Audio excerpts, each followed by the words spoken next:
America और Iran के दरमियान मुज़ाकरात के सिलसिले में अहम पेशरफ सामने आ गए। अमेरिकी सदर ने ईरानी नुमाइंदे से मुलाकात का इंदिया दे दिया।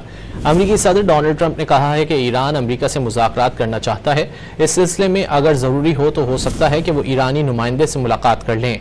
अमेरिकी सदर ने यह भी वाज़ेह किया कि ये मुज़ाकरात का वक्त है और वो ईरान को नुकसान पहुंचाना नहीं चाहते। अमेरिका और ईरान के दरमियान मुज़ाकरात के सिलसिले में अहम पेशरफ सामने आ गए। अमेरिकी सदर ने ईरानी नुमाइंदे से मुलाकात का इंदिया दे दिया।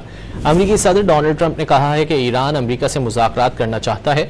इस सिलसिले में अगर ज़रूरी हो तो हो सकता है कि वो ईरानी नुमाइंदे से मुलाकात कर लें। अमेरिकी सदर ने यह भी वाज़ेह किया कि ये मुज़ाकरात का वक्त है और वो ईरान को नुकसान पहुंचाना नहीं चाहते। अमेरिका और ईरान के दरमियान मुज़ाकरात के सिलसिले में अहम पेशरफ सामने आ गए। अमेरिकी सदर ने ईरानी नुमाइंदे से मुलाकात का इंदिया दे दिया। अमेरिकी सदर डोनाल्ड ट्रंप ने कहा है कि ईरान अमेरिका से मुज़ाकरात करना चाहता है। इस सिलसिले में अगर ज़रूरी हो तो हो सकता है कि वो ईरानी नुमाइंदे से मुलाकात कर लें। अमेरिकी सदर ने यह भी वाज़ेह किया कि ये मुज़ाकरात का वक्त है और वो ईरान को नुकसान पहुंचाना नहीं चाहते।